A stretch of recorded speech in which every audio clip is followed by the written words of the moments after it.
Welcome to a space friends. Last lecture तक हमने proto history cover कर लिया था और आज हम स्टार्ट करने वाले हैं हमारा मेन हिस्ट्री, जो शुरू होता है एंशियंट हिस्ट्री के साथ। प्रोटो हिस्ट्री और हिस्ट्री में बेसिक डिफरेंस क्या है?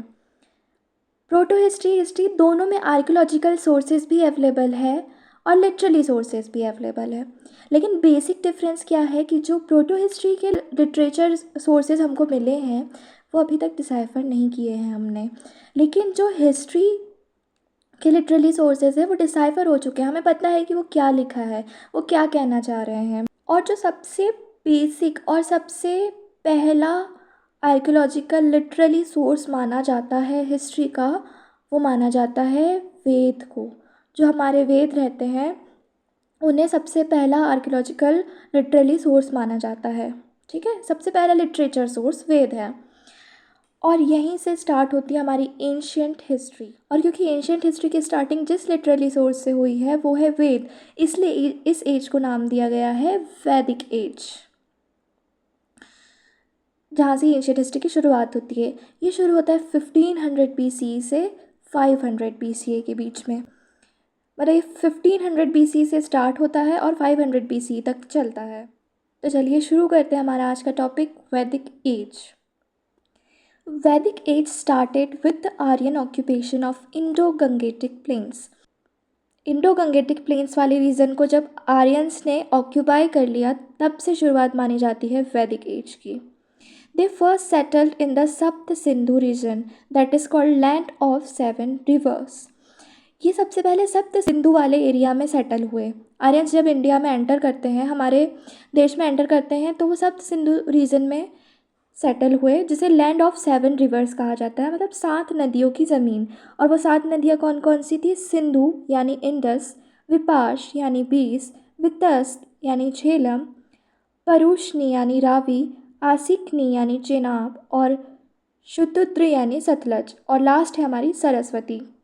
इन 7 नदियों के रीजन में ये लोग सबसे पहले सेटल हुए। They originally lived in steppes region. Steppes region मतलब होता है ऐसा रीजन जहाँ पे बहुत ज़्यादा ग्रास लैंड हो, हरा भरा जो देश है जहाँ बहुत ज़्यादा घास है। ठीक है, that region is called steppes region. तो सबसे पहले ये स्टेपस रीजन पे रहते थे। किस लैंग्वेज को वो यूज़ करते थे? तो वो करते थे इंडो यूरोपियन लैंग्वेज को यूज़। ठीक है, इंडो यूरोपियन लैंग्वेज में हमारी संस्कृत भी शामिल है। आप इस बात का ध्यान रखेंगे क्योंकि जो हमारे वेदास है उसमें मेजरली जिस लैंग्वेज का यूज़ हुआ है वो संस्कृत का हुआ है, and Sanskrit is Indo European language. Horses were significant. Horses का बहुत महत्व था। Southern Tajikistan and sweat valley Pakistan में इसके अवशेष मिले हैं। The original homeland of Aryans is a matter of debate. ये आए कहाँ से, ये अभी तक की सबसे बड़ी बहस है। अभी तक के हमको ये नहीं पता है कि आर्यंस, हाँ कि कंफर्म ये है कि आर्यंस यहाँ से आए हैं। हालांकि बाल गंगाधर तिलक जी की एक थ्योरी बहुत ज़्यादा मानी जाती है इसमें कि लोग आर्कटिक रीजन से आए। आर्कटिक रीजन मतलब जो हमारी अर्थ है उसका नॉर्दर्न मोस्ट जो साइड होता है उसे आर्कटिक रीजन कहते हैं। तो इनका ये मानना है कि ये उस एरिया से आकर यहाँ पे सेटल हुए हैं। वेद। अब क्योंकि हमारी वैदिक एज की बात चल रही है तो वेद क्या होते हैं उनके बारे में जानना तो मस्ट है। The prominent source of information about the वैदिक सिविलाइजेशन। वैदिक सिविलाइजेशन के इंफॉर्मेशन का जो सबसे मुख्य सोर्स है वो वेद हैं। वेद की वजह से ही इस सिविलाइजेशन का नाम वैदिक सिविलाइजेशन रखा गया है। वेद मीन्स नॉलेज। वेद का मतलब होता है ज्ञान, किसी भी चीज़ का ज्ञान उसमें समाहित है, दैट इज़ वेद। 4 वेद।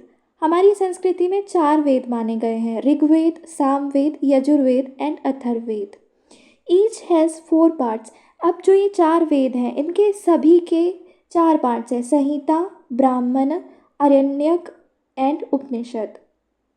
इन चारों को मिलाकर हर एक वेद बना हुआ है।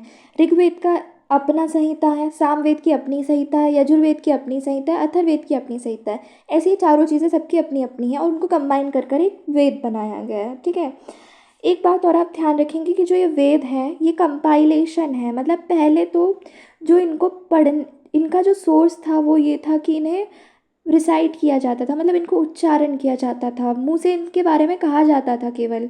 ठीक है, जैसे कोई मंत्र है, इनमें मेजरली हमारे मंत्र वगैरह लिखे हुए हैं। तो जो भी चीज़ें जो हमारे ऋषि मुनि रहे हैं, ब्राह्मण रहे हैं, उस टाइम का जो हमारा प्रीस्ट वाला जो पूरा ग्रुप रहा है वो इसको कहते थे, ठीक है। एक पर्सन से दूसरे पर्सन में इसको ये ट्रांसफ़र करते गए कहते कहते, और बहुत बाद में उनने जो चीज़ें कही, अब वो लोगों को मेमोराइज़ हो गई सुनते सुनते सुनते, तो लोगों ने उसको लिखने की ठानी। फिर बहुत सारी चीज़ें हैं, जो 4 चीज़ें हैं, ये चारों चीज़ों को मिलाकर एक एक वेद बनाए गए हैं, इनको बाद में कंपाइल किया गया है। Vedic literature developed gradually over centuries and was passed from one generation to the next via recitation. जैसे कि मैंने आपको अभी बताया कि वैदिक लिटरेचर बहुत धीरे धीरे डेवलप हुए। इन्हें पहले एक जनरेशन से दूसरे जनरेशन में पास होने के लिए वाया रिसाइटेशन, मतलब उच्चारण होता है, मतलब हम जो कह रहे हैं हमारे वर्ड ऑफ माउथ के थ्रू इनको पास डाउन किया गया जनरेशन टू जनरेशन, और फिर बाद में इन्हें कंपाइल कर लिया गया। They compiled and written down, ठीक है, बाद में इन्हें लिख लिया गया मिलाकर। The 11th century marks there of the earliest surviving manuscript. जो सबसे पहला मैन्यूस्क्रिप्ट है, मैन्यूस्क्रिप्ट मतलब ऐसी एक पत्रिका होती है जिस पे लोग लिखते थे, मोस्टली वो मतलब किसी भी पेड़ की छाल रहती थी या फिर पाम लीव्स रहती थी जिस पे लोग लिखा करते थे। तो जो सबसे पहला मैन्यूस्क्रिप्ट जो सरवाइव किया है वो 11th सेंचुरी का मैन्यूस्क्रिप्ट है, ठीक है, ये बात हम ध्यान रखेंगे। अब हमने यहाँ पे ये बात जानी कि 4 वेद होते हैं हमारे, और उन 4 वेद के 4 पार्ट्स होते हैं। हम इन चारों वेद के बारे में एक एक करके जानेंगे, और इन चारों पार्ट्स के बारे में भी एक एक करके जानेंगे, और इसके अलावा हम वेदांत और वेदांग क्या होती हैं इसके बारे में भी जानेंगे। तो चलिए एक एक टॉपिक उठाते हैं और इन्हें समझते हैं। Rigveda. Basic information about Rigved. Oldest of 4 Vedas, composed around 1500 to 1200 BC. ये 1500 से 1200 BC के बीच में कंपोज किया गया है, और ये सबसे पुराना और सबसे पहला वेद माना जाता है ऋग्वेद। यही कारण है, देखो हमारी जो वैदिक एज है उसे 2 पार्ट्स में डिवाइड किया गया है, एक है अर्ली वैदिक पीरियड और एक है पोस्ट वैदिक पीरियड। तो जो अर्ली वैदिक पीरियड है उसे ऋग वैदिक पीरियड भी कहा जाता है। क्यों कहा जाता है? क्योंकि जो सबसे पहला वेद डिस्कवर हुआ था दैट वाज ऋग्वेद। तो ये सबसे पहला वेद है और सबसे ओल्डेस्ट वेद है। इसे 1500 से 1200 बीसी के बीच में कंपोज किया गया था। रिटन इन वैदिक संस्कृत, ये वैदिक संस्कृत लैंग्वेज में लिखा गया है। सारे ही वेद हमारे वैदिक संस्कृत लैंग्वेज में लिखे गए हैं। One of the most ancient text in Indo European languages, Indo European language का सबसे एंशियंट टेक्स्ट माना गया है, मतलब ये ओल्डेस्ट वेद होने के साथ साथ इंडो यूरोपियन लैंग्वेज का सबसे एंशियंट टेक्स्ट भी है। स्ट्रक्चर, अब इसके स्ट्रक्चर के बारे में देखते हैं। इसमें अराउंड 1028 हाइम्स, 1028 इसमें हाइम्स है। हाइम्स मतलब होता है सूक्त, जो श्लोक लिखे रहते हैं दैट इज़ हाइम्स। इसमें 1028 हाइम्स है। Each hymn is dedicated to various deities. हर एक हाइम अलग अलग डेटीज़ को डेडिकेटेड है, मतलब अलग अलग देवताओं को डेडिकेटेड है। कंटेंट्स 10 मंडलास, इसमें 10 मंडल है, ठीक है। अलग अलग मंडल में अलग अलग भगवान के बारे में बताया गया है, अलग अलग चीज़ों के बारे में बताया गया है। उस हिसाब से ऋग्वेद में 10 मंडल है। 10,552 अप्रॉक्सीमेटली वर्सेस इन टोटल, और इसमें टोटल वर्सेस कितनी है? 10,552 अप्रॉक्स है ये, ठीक है। Composed by many saints and sages, बहुत सारे साधु संतों ने इसको मिलकर बनाया है, किसी एक पर्टिकुलर सेंट ने नहीं बनाया है। जैसे फॉर एग्जांपल जो रामचरितमानस है वो तुलसीदास जी ने बनाया है, लेकिन जो ऋग्वेद है वो किसी एक संत ने नहीं बनाया। इसमें बहुत सारे ऋषियों का, बहुत सारे संतों का योगदान रहा है, लेकिन जो मेन योगदान रहा वो 2 फैमिलीज़ का रहा है।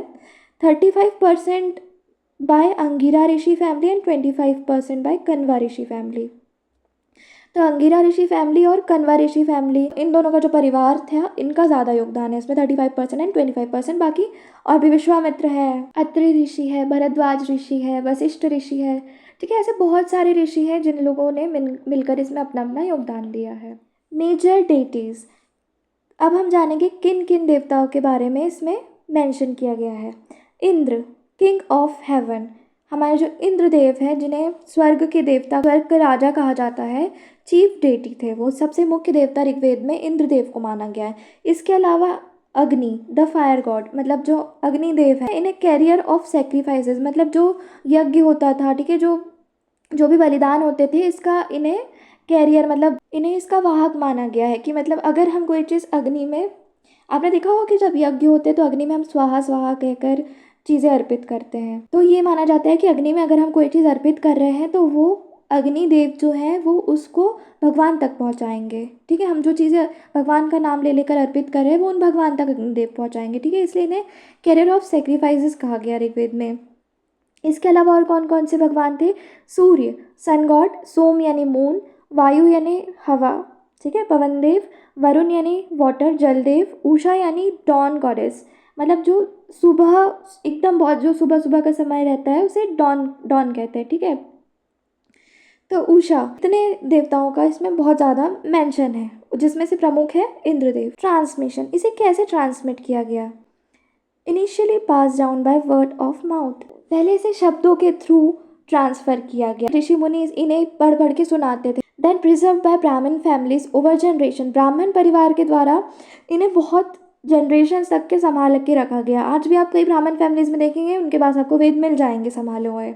रिसाइटेड यूजिंग स्पेसिफिक इंटोनेशन स्वर, इसमें जितने भी मंत्र हैं उन्हें एक स्पेसिफिक इंटोनेशन, यानी इंटोनेशन मतलब होता है स्वर, एक स्पेसिफिक स्वर के साथ इसको कहा जाता है। ऐसे नहीं कि कुछ भी बस ऐसे रीड कर दिया, इन्हें स्वर के साथ गाया जाता है प्रॉपर।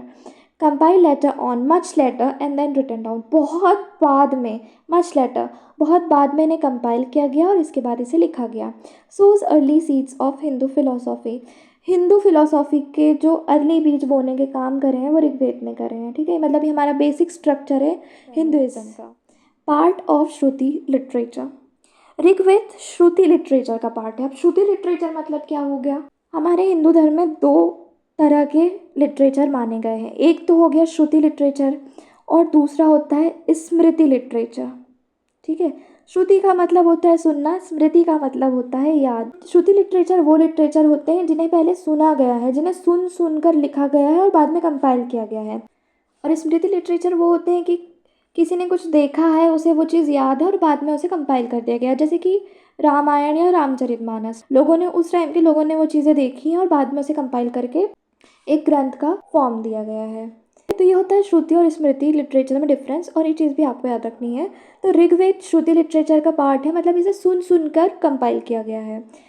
ओनली सर्वाइविंग रिसेंशन, रिसेंशन मतलब होता है एक मॉडिफाइड पार्ट, मतलब जैसे ऋग्वेद है उसका, जैसे आप लोगों ने देखा होगा भगवत गीता जो आती है उसका एक छोटी सी भी बुक आती है, तो उसमें एकदम पूरी भगवत गीता नहीं लिखी रहती है, वो उसका रिसेंशन होता है, मतलब उसका सार रहता है, उसमें उसका मॉडिफाइड वर्जन रहता है, जो आप मतलब उसको भी पढ़ के आप समझ सकते हैं कि भगवत गीता में क्या क्या हुआ है, क्या क्या है। तो इसका ओनली सर्वाइविंग रिसेंशन इज शाकल शाख, शाकल शाख ऋग्वेद का रिसेंशन है, ठीक है, मतलब मॉडिफाइड वर्जन है। एक चीज़ आप ध्यान रखेंगे, हर वेद के अपने अपने उपवेद हैं। जैसे ऋग्वेद है उसका एक छोटा पार्ट है उपवेद, ठीक है, कोई भी वेद है उसका छोटा पार्ट है उसका उपवेद। तो ऋग्वेद का उपवेद है Ayurveda. Foundation of later text like Upanishad, Upanishad जैसे टेक्स्ट जो बाद में बने हैं उसकी नींव रखी है ऋग्वेद ने, ठीक है। Samaveda, second among the four Vedas, compose around 1200 to 1000 BC, 1200 से 1000 BC के बीच में से कंपोज किया गया, और ये दूसरा वेद है जिसे चारों वेद में से दूसरे नंबर पे जो वेद बना है वो है Samaveda. Sama means melodies, melody is related to music, melody मतलब वैसे तो माधुर्य होता है, तान होता है, ठीक है, ये म्यूज़िक से रिलेटेड है। साम means melodies. Book of chants, हमारे जितने भी मंत्र हैं, हमारे जितने भी जाप हैं, ये किस में मिलेंगे? सामवेद में मिलेंगे। This is called book of chants, मंत्रों की बुक। डिज़ाइन टू संग ड्यूरिंग वैदिक सेक्रीफाइसेस यज्ञ, जितने भी यज्ञ होते हैं उस टाइम पे जो भी हम मंत्र उच्चारित करते हैं, जिन्हें भी मंत्रों को हम गाते हैं, जिनका जाप करते हैं, वो सब सामवेद में लिखे गए हैं। Focus more on tune and melody than an original content, original content से ज़्यादा ये ध्यान रखा जाता है इसमें कि आप गा किस तरीके से रहे हैं, आपके सुर और तान बराबर है या नहीं है। स्ट्रक्चर कंटेंट्स अबाउट 1875 वर्सेस, इसमें करीब 1875 वर्स हैं, जिसमें से सिर्फ 75 ओरिजिनल वर्सेस हैं सामवेद की, और बाकी की जितनी भी वर्स हैं 1800 वो ली गई है ऋग्वेद से। 16,000 राग्स और म्यूजिकल नोट्स, 16,000 राग और म्यूज़िकल नोट्स के बारे में सामवेद में मेंशन है। डिवाइडेड इनटू टू पार्ट्स, दो पार्ट्स में डिवाइडेड है, अर्शिका द वर्स एंड गान the musical notations of singing, 2 parts है इसके। अर्चिका मतलब जितने भी वर्सेस लिखे हैं, जितने भी मंत्र वगैरह लिखे हैं, एक वो पार्ट हो गया और एक गान हो गया। मतलब उसे गाया कैसे जा सकता है, किस स्वर में उसे गाना चाहिए, किस नोट में उसे गाना चाहिए, इसका भी इसमें लिखा हुआ है। तो इसके 2 पार्ट ऐसे डिवाइडेड है।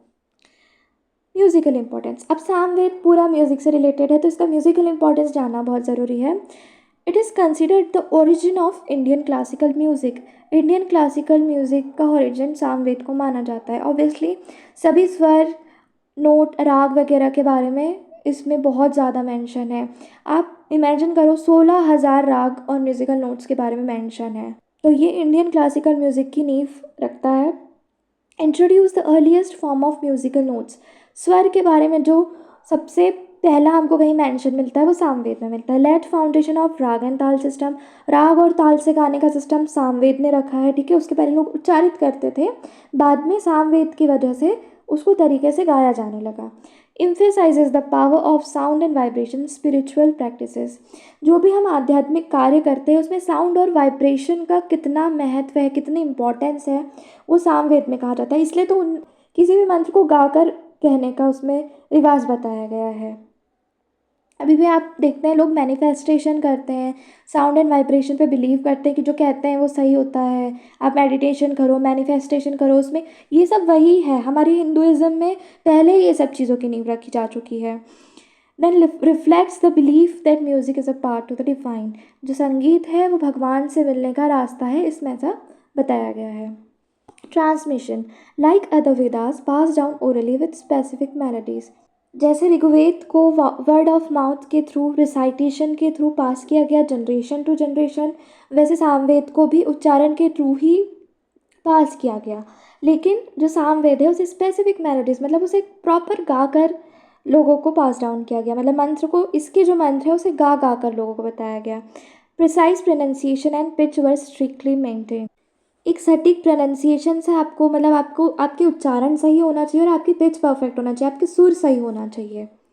Used by Udgatr priest who sing during rituals, rituals के टाइम पे 4 तरह के संत महात्मा होते हैं, उसमें से एक है उद्गत्र जो गाते हैं।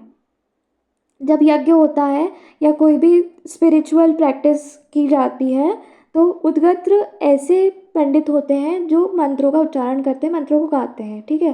तो उद्गत्र के द्वारा इन्हें यूज़ किया जाता है। Other notes, book of prayers और store house of knowledge of chant, ये हमारी जितनी भी प्रार्थनाएं हैं, जितने भी मंत्र हैं, उसकी बुक है। और स्टोर हाउस मतलब इसी में हमारे जितने भी मंत्रों का उच्चारण है उसके बारे में नॉलेज इसमें पूरा इसी में समाहित है। Central to Soma sacrifice ceremony, जो चंद्रदेव होते हैं, जो मून गॉड होता है, उनको जो अर्घ अर्पण करते हैं उसके बारे में सामवेद में ज़्यादा मेंशन है। तो आप देखेंगे कि ऋग्वेद के जो चीफ डेटी हैं वो है इंद्रदेव और सामवेद के चीफ डेटी है मून गॉड, ठीक है, सोम भगवान। उपवेद, इसका जो उपवेद है वो है गंधर्व वेद, जिसमें म्यूज़िक से रिलेटेड चीज़ें हैं, डांस से रिलेटेड चीज़ें हैं। और जो ऋग्वेद का हमने देखा था आयुर्वेद, उसमें मेडिसिन से रिलेटेड चीज़ें हैं। Next is Yajurveda, third among the 4 Vedas, compose around 1200 to 800 BC, 1200 से 800 BC के बीच में इसे कंपोज किया गया और ये तीसरा वेद है चारों वेद में से। पहले ऋग्वेद बनाया गया, then Samaveda, then Yajurveda. Yajur means sacrifice, Yajur का मतलब होता है बलिदान और वर्शिप रिचुअल या फिर पूजा पाठ की विधि। Known as Veda of sacrificial formulas, जितने भी बलिदानों के या यज्ञ वगैरह से रिलेटेड जो भी चीज़ें होती हैं उनके बारे में लिखा गया है यजुर्वेद में, इसलिए इसे वेद ऑफ सेक्रीफिशियल फॉर्मूलाज कहा जाता है। Practical guide for performing rituals, हमारी जितनी भी प्रक्रियाएं हैं, जितनी भी पूजा पाठ हैं, जितनी भी विधि है, उन्हें कैसे करना चाहिए, उसको करने की सही विधि क्या है, वो यजुर्वेद में बताया गया है। Structure includes prose mantras and hymns, ये इकलौता वेद है जिसमें प्रोज के फॉर्म में यानी गद्य के फॉर्म में, मतलब पैराग्राफ के फॉर्म में जितने भी मंत्र लिखे गए वो पैराग्राफ के फॉर्म में लिखे गए, जितनी भी हाइम्स है वो पैराग्राफ के फॉर्म में लिखी गई। अभी तक हम वर्स देखते रहते कि इसमें इतनी वर्स है, इसमें उतनी वर्स है, मतलब पद्य, मतलब श्लोक के फॉर्म में लिखे गए थे, पोएम के फॉर्म में लिखे गए थे, लेकिन यहाँ पे पैराग्राफ्स लिखे गए हैं मंत्रों के। Focus is on procedure and chanting during rituals, जब भी हम पूजा पाठ करते हैं उस समय पर मंत्रों को कैसे उच्चारण करना चाहिए, कब कब किस मंत्र का उपयोग करना चाहिए, उस पर यजुर्वेद का फोकस है। Includes instructions for offerings, fire rituals and prayers. Offerings यानी जो भी हम चीज़ें अर्पित करते हैं भगवान को, फायर रिचुअल्स यानी यज्ञ हो गया, ठीक है, अग्निदेव से रिलेटेड जो भी चीज़ें होती हैं वो, और प्रेयर्स यानी प्रार्थना। इन सब को कैसे कैसे परफॉर्म करना चाहिए, ठीक है, हमारे मतलब जितनी भी पूजा पाठ है उनको कैसे परफॉर्म करना चाहिए, तो उनके इंस्ट्रक्शंस इसमें लिखे हुए हैं। अब इसमें 2 डिविजन्स है, मतलब यजुर्वेद को 2 भाग में बांटा गया है, शुक्ल यजुर्वेद और कृष्ण यजुर्वेद। शुक्ल यजुर्वेद में जितने भी वर्सेस है वो बहुत क्लियरली अरेंज्ड है, बहुत सिस्टमैटिकली अरेंज्ड है, लेकिन कृष्ण यजुर्वेद में बहुत मिक्स तरीके से अरेंज्ड है, लेकिन एक्सप्लेनेशंस के साथ अरेंज है और लेस ऑर्गेनाइज्ड है। Transmission preserve through oral tradition and accurate recitation.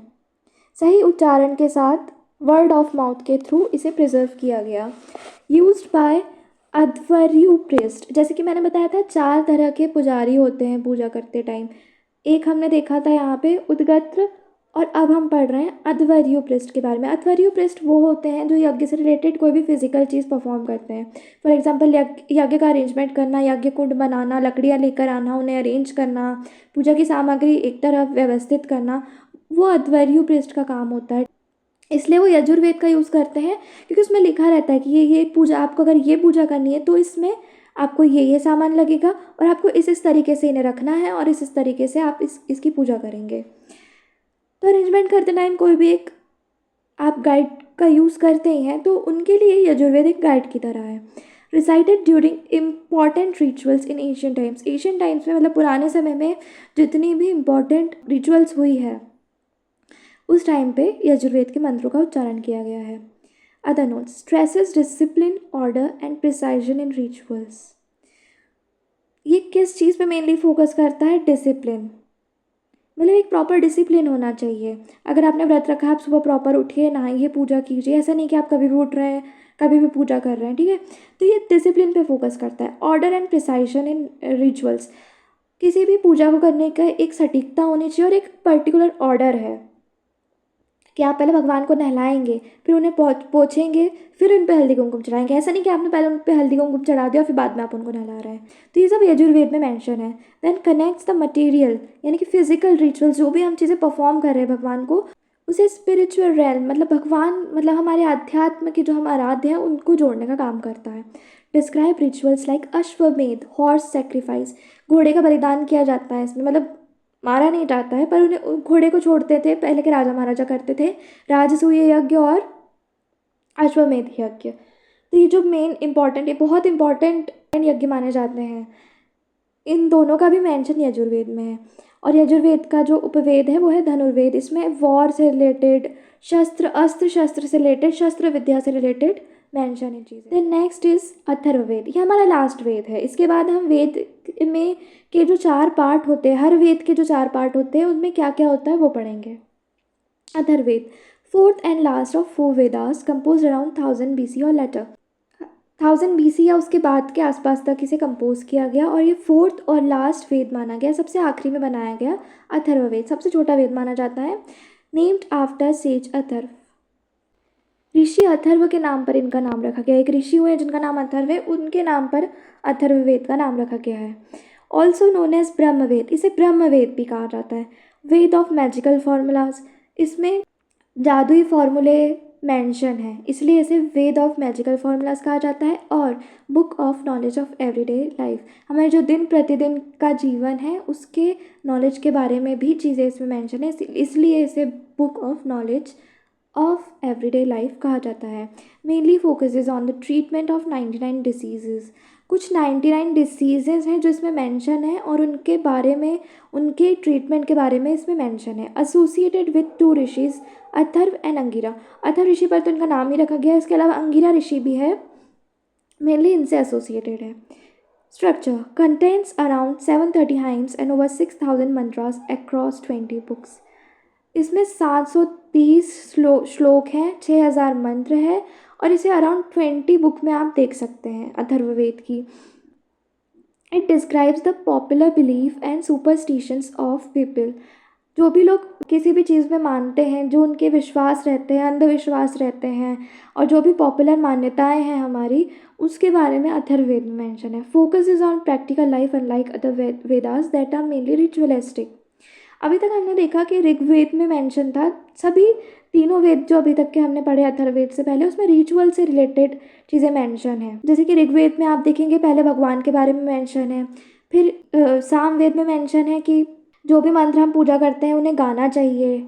उसके बाद यजुर्वेद में मेंशन है कि आप ठीक है मंत्र गाना आपको आ गया, भगवान कौन से पूजने आपको आ गया, लेकिन उन्हें कैसे कैसे करना चाहिए, पूजा को करना कैसे चाहिए, वो चीज़ें मेंशन है। तो सब रिचुअलिस्टिक चीज़ों से रिलेटेड अभी तक के सारे वेद। लेकिन जो अथर्ववेद है वो हमारी प्रैक्टिकल लाइफ, जो हमारी डे टू डे लाइफ है, उससे रिलेटेड, इसलिए तो इसे book of knowledge of everyday life भी कहा जाता है। Transmission like other Vedas preserve through oral tradition.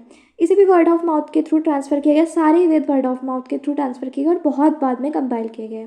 Other notes contents practice of black and white magic for healing purposes. इसमें काला जादू और सफ़ेद जादू दोनों के बारे में मेंशन है, लेकिन ये जितने भी जादू हैं इसे हीलिंग पर्पस, मतलब अब इसमें 99 डिजीज़ का मेंशन है, उनकी ट्रीटमेंट, तो उन्हें किसी भी चीज़ को कैसे ठीक किया जाए, इसलिए इन सब चीज़ों के बारे में मेंशन है। इनका जो उपवेद है वो शिल्प वेद है, जो शिल्प कला होती है, मतलब जितनी भी आर्ट एंड क्राफ्ट से रिलेटेड चीज़ें हैं उसके बारे में शिल्प वेद में मेंशन है, और जो कि अथर्ववेद का उपवेद है। Let the foundation of Indian medical science. Indian medical science की नींव रखी है अथर्ववेद ने। Shows a blend of spiritual and worldly knowledge. आध्यात्मिक नॉलेज के साथ साथ बाहरी दुनिया के नॉलेज के बारे में भी इसमें मेंशन है, ठीक है। तो इसका बहुत सुंदर इसमें मिक्सचर देखने को मिलता है। Important source of social culture and folk traditions of ancient India. हमारे प्राचीन भारत की जितनी भी सामाजिक, जितनी भी सांस्कृतिक और जितनी भी लोक परंपराएं हैं, ये इसका सबसे इम्पॉर्टेंट सोर्स माना गया है अथर्ववेद को। टू रिसेंशंस, जैसे ऋग्वेद का एक रिसेंशन था वैसे ही अथर्ववेद के भी दो रिसेंशन है, पेपलाद एंड सयानकीय, ठीक है। ये दो रिसेंशंस है अथर्ववेद के। Mundaka Upanishad and Mandukya Upanishad are embedded. Embedded का मतलब होता है किसी भी चीज़ को इनहेरिट करना, कोई भी चीज़, कोई एक पर्टिकुलर आपका सोर्स है, वहाँ से आपने इन्फॉर्मेशन बोरो करी है और फिर आप वो चीज़ को अपना रहे हैं, ठीक है, और फिर वहाँ से आप कोई चीज़ कंपोज कर रहे हैं या कुछ बना रहे हैं, कुछ कर रहे हैं, दैट इज़ कॉल्ड एम्बेडेड। तो अथर्ववेद से क्या बनाए गए हैं, मुंडक उपनिषद और मांडुक्य उपनिषद। अब हमने चारों वेद पढ़ लिए हैं, अब हम पढ़ेंगे चारों वेद के जो पार्ट्स होते हैं, संहिता, ब्राह्मण, अरण्यक और उपनिषद, इनके बारे में कि इनमें होता क्या है, ठीक है। ये पार्ट्स तो होते हैं वेद के, लेकिन इनमें होता क्या है। इसके अलावा वेद से रिलेटेड दो चीज़ें, एक होती है वेदांग और एक होती है वेदांत। इनके बारे में भी हम जानेंगे कि ये क्या होता है। शुरू करते हैं संहिता से। Basic meaning of Samhita is collection. Samhita मतलब किसी भी चीज़ का सार, किसी भी चीज़ का संग्रह, ठीक है, कलेक्ट करना, किसी भी चीज़ को संग्रह करना, that is Samhita. It is the first and oldest part of each Veda. किसी भी वेद का सबसे पहला और ओल्डेस्ट पार्ट जो रहता है वो संहिता रहता है। संहिता में क्या क्या रहता है, इसमें रहता है हाइम्स, मंत्र और चैंट। जितने भी श्लोक हैं, मंत्र हैं और जितने भी जाप है वो सब संहिता में रहते हैं। इसके अलावा संहिता जो रहती है वो dedicated to various gods like Agni, Indra, Varuna, Soma etcetera. Veda में बहुत सारे भगवान का मेंशन है, तो जो संहिता रहती है उसमें ये पार्ट रहता है जिसमें भगवान का मेंशन रहता है। यूज इन रिचुअल्स एंड यज्ञ। जितने भी सेक्रीफाइसेस होते हैं, यज्ञ होते हैं, रिचुअल्स होते हैं, उसमें संहिता का यूज़ होता है। पर्पस क्या है संहिता का, it is recited by priest during rituals to please the god. भगवान को खुश करने के लिए जब पंडित पूजा पाठ करते हैं तब इसे उच्चारित किया जाता था। Forms the core text of each Veda. हर, अब ये ओल्डेस्ट पार्ट है और पहला पार्ट है, लेकिन जो सबसे कोर और मेन पार्ट है हर वेद का वो भी संहिता ही है।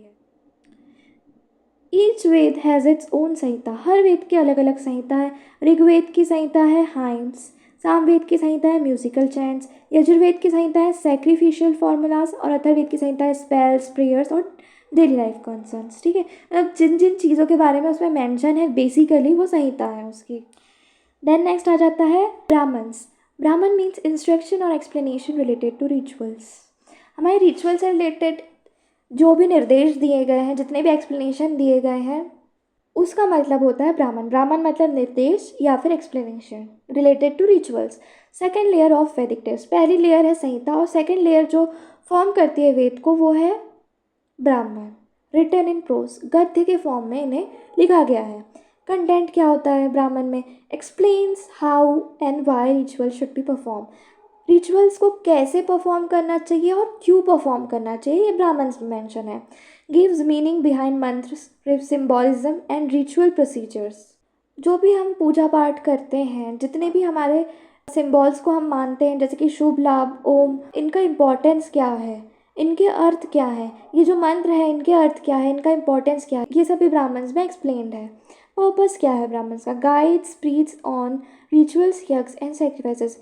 विधि के दौरान यज्ञ और सेक्रीफाइस, जितने भी यज्ञ होते हैं, बलिदान होते हैं और पूजा पाठ होती है, उसमें ये प्रीस्ट को गाइड करने का काम करता है। Contents legends and stories related to rituals.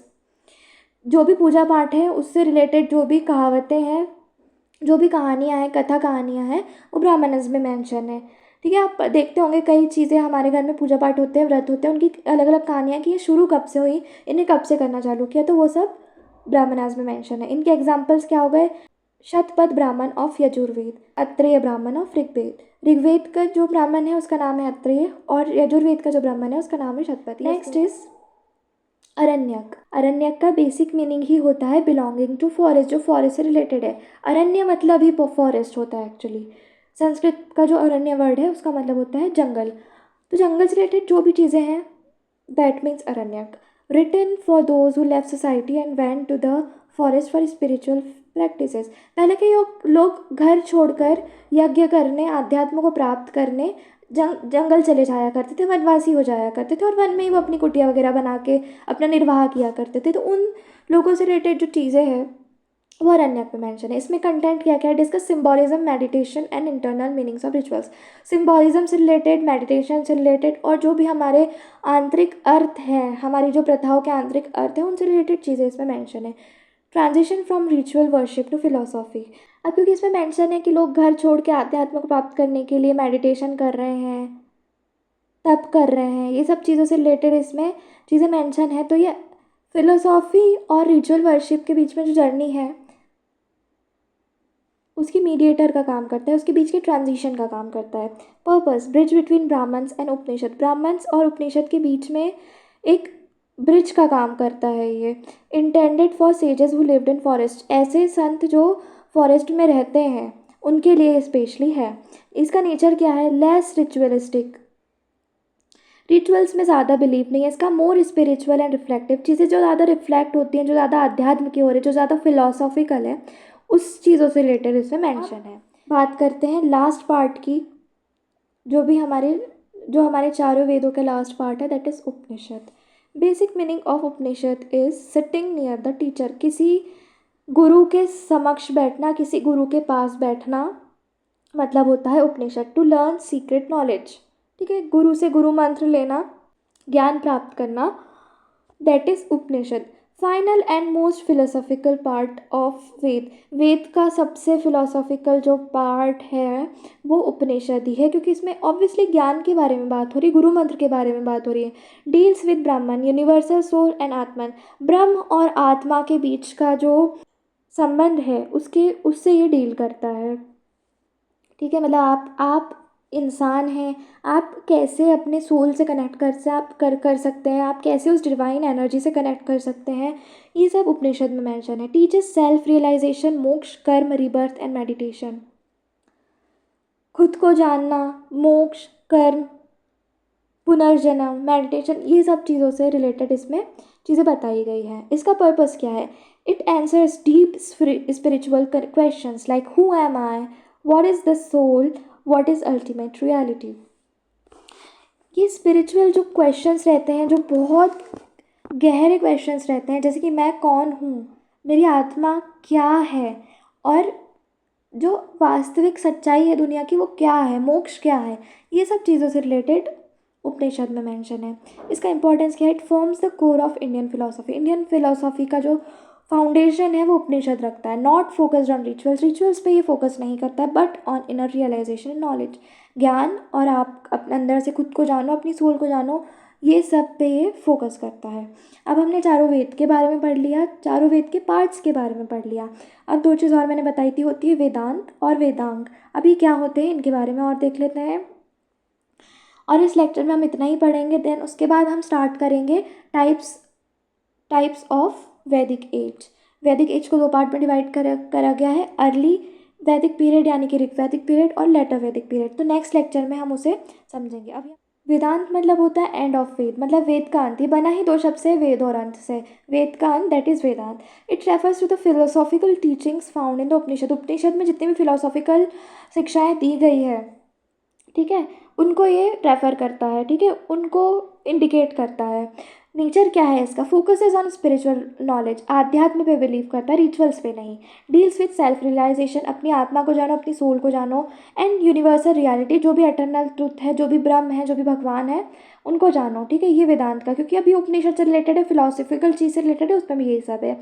Core M is मोक्ष, जो इसका मेन उद्देश्य है वो है मोक्ष, मतलब liberation from birth and death cycle, जन्म और मृत्यु का जो फेर है उससे मुक्ति, दैट इज मोक्ष, ठीक है, उसको प्राप्त करना है। मोक्ष को कैसे प्राप्त किया जाता है वो वेदांत में मेंशन है।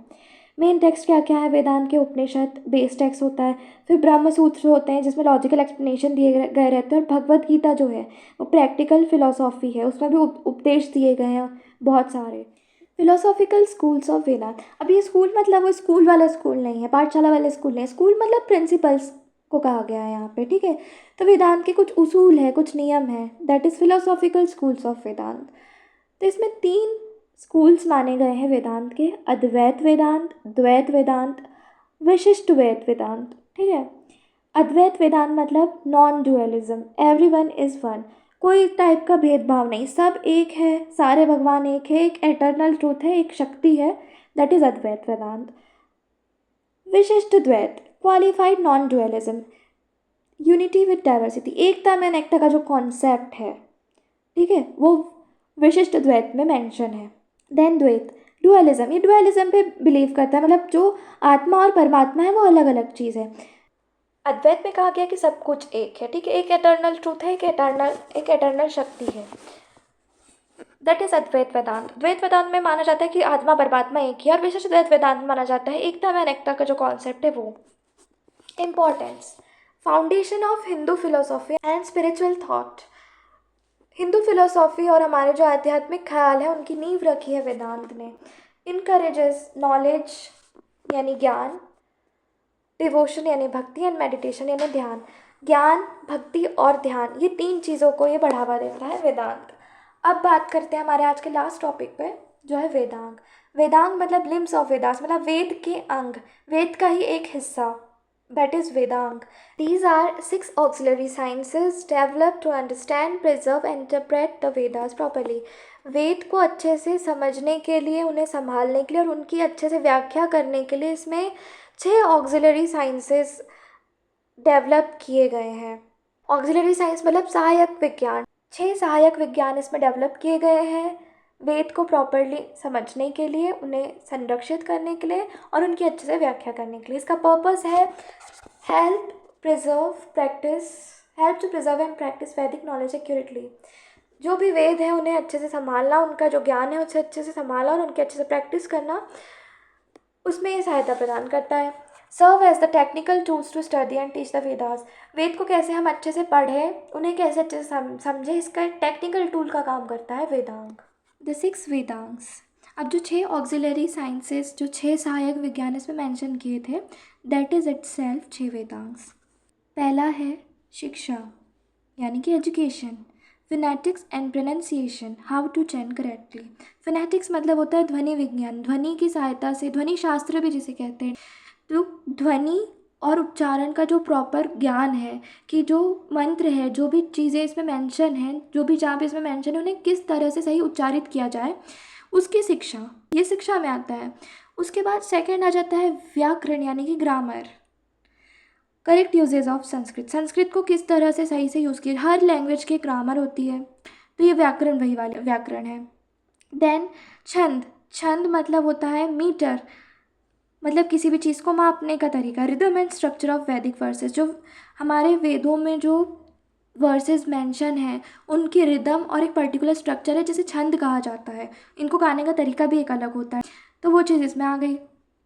Then Nirukta, इटाइमोलॉजी, meanings of difficult वैदिक वर्ड्स। इटाइमोलॉजी मतलब होता है किसी भी चीज़ के ओरिजिन की हिस्ट्री, मतलब ये शब्द आया तो आया कहाँ से, इसका मतलब क्या होता है, इसका ओरिजिन कैसे हुआ और बाद में इवॉल्व कैसे होते गया समय में, वो हो गई इटाइमोलॉजी। मीनिंग्स ऑफ डिफ़िकल्ट वैदिक वर्ड्स मतलब एक तरह से आप ग्रॉसरी समझ लीजिए कि जो डिफ़िकल्ट वैदिक वर्ड है उनकी अर्थ क्या होते हैं। इसके बाद है कल्प। कल्प मतलब रिचुअल रूल्स, जो भी पूजा पाठ है उनके नियम क्या हैं, विधि के रूल्स क्या हैं। हाउ टू परफॉर्म वैदिक सेरेमनीज़, जो भी हमारे वेदों से रिलेटेड सेरेमनीज़ है, हमारी वैदिक सेरेमनीज़ है, उन्हें कैसे परफॉर्म किया जाता है। देन लास्ट इज ज्योतिष। ज्योतिष में एस्ट्रोनॉमी एंड एस्ट्रोलॉजी, ज्योतिष शास्त्र और खगोल शास्त्र के बारे में इसमें बताया गया। डिटरमाइनिंग रिचुअल टाइमिंग्स, मुहूर्त वगैरह रहते हैं ना, उनको निर्धारित करना, ठीक है, ये सब इसमें आ जाता है। तो वेदांग के 6 बेसिक रूल्स हैं और यहीं पे हमारा टॉपिक ख़त्म होता है। अब नेक्स्ट लेक्चर में हम देखेंगे अर्ली और ऋग वैदिक पीरियड एंड लेटर वैदिक पीरियड। वैदिक पीरियड को 2 पार्ट में डिवाइड किया गया है, अर्ली और ऋग वैदिक पीरियड एंड लेटर वैदिक पीरियड। अब इन दोनों के बारे में हम नेक्स्ट लेक्चर में देखेंगे। तब तक के लिए थैंक यू, टेक केयर।